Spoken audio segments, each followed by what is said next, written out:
How's it going, everybody? This is Vito Bush.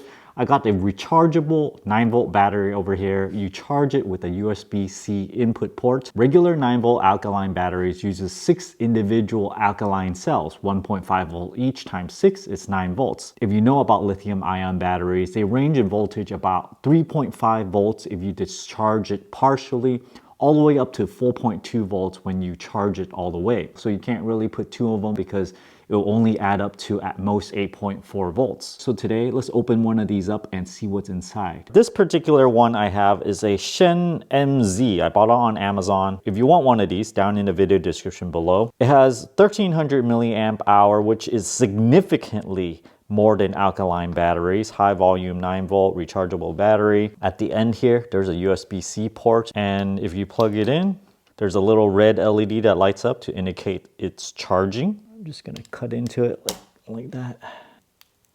It's just held together with like a little shrink wrap thing.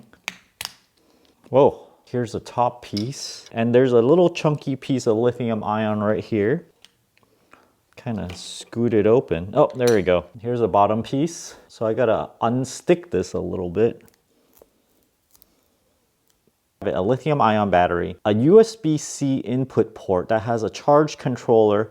One of these chips is the charge controller, and that'll be responsible for putting energy back into the cell. However, there is what's called a boost regulator. It boosts the voltage, whatever this is, to an output voltage of 9 volts, which is what's required at the output. For one of these batteries to work, it has to use very, very low energy. For the product that it's put into, if it doesn't consume very much at all, the battery itself shouldn't consume very much, so it won't self-drain a lot. We can try and measure how much current it uses on standby. Check out the output voltage. It's holding still at 9.05 volts. At the battery itself here, it's probably 4.2, it's 4.15 or so. I've gone ahead and detached the battery. It should not read 9 volt anymore because the circuit has no energy. In order to measure amperage, I have to create a circuit loop. So I'm changing it to this 40 milliamp setting. It's probably gonna be very low, so I am pretty sure it will be under 40 milliamps. So we set it to amperage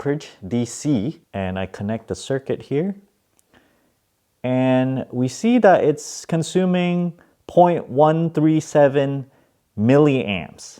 That's 137 microamps. This is 1,300 milliamp hour. So 1,300 divided by 0.137 or so is 9,489 hours. Divided by 24, it's 395 days. So therefore, if you have one of these batteries and you just let it sit there, it will self-drain in about 1 year and 1 month. I got a battery charger device that's specially for lithium-ion batteries. It has these special connectors. At first, I was connecting these alligator clips to the battery, but soon I realized that there's too much voltage drop in these alligator clips because they're too thin. What happens if you connect this guy to there and you try to discharge it at significant currents, the voltage drop across these wires will be significant enough that this thing will think that it's more discharged than the battery really is. So I've now changed it to a very high current connector.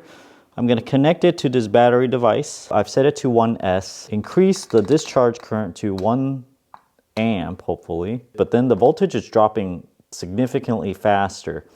I think if I draw a little bit less amperage, it's going to last quite a bit longer. If you discharge it very fast, it doesn't have as much capacity. So I'm just gonna go as low as I can over here and then start the discharge.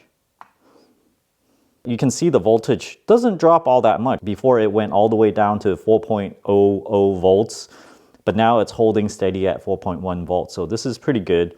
100 milliamp discharge is still pretty fast for a 9-volt device. Since this is a boost regulator, it's boosting roughly 2 times the voltage.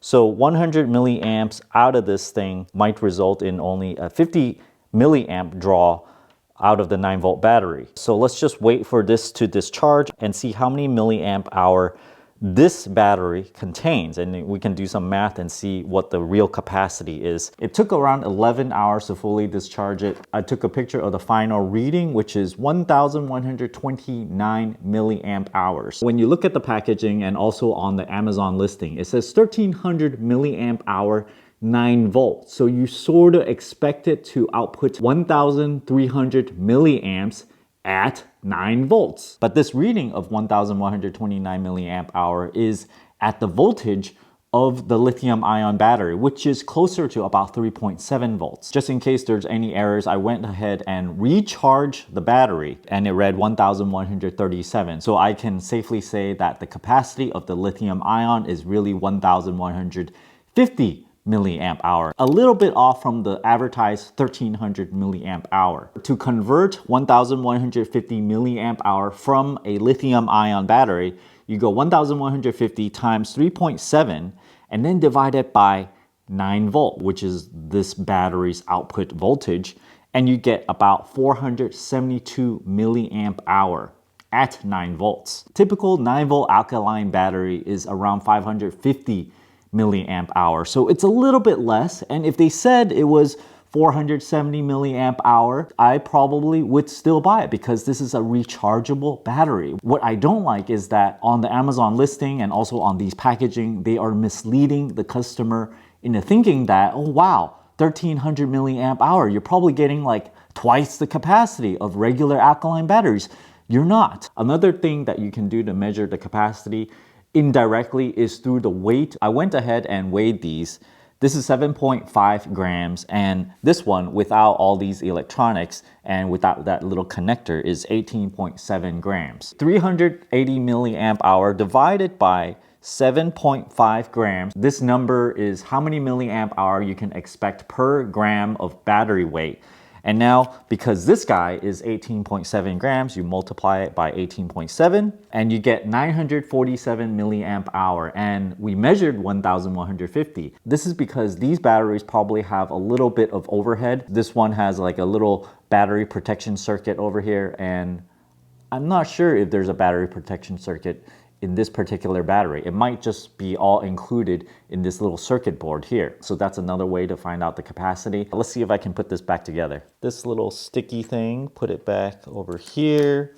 This battery, fold it back onto itself. This little piece of foam keeps it from touching all the circuitry over here in this circuit board. We have the USB-C connector down there, so let's match that up and stick it in there. There are 2 alignment holes here for the circuit board, so it will just fit right in. And this circuit board fits into this little slot here.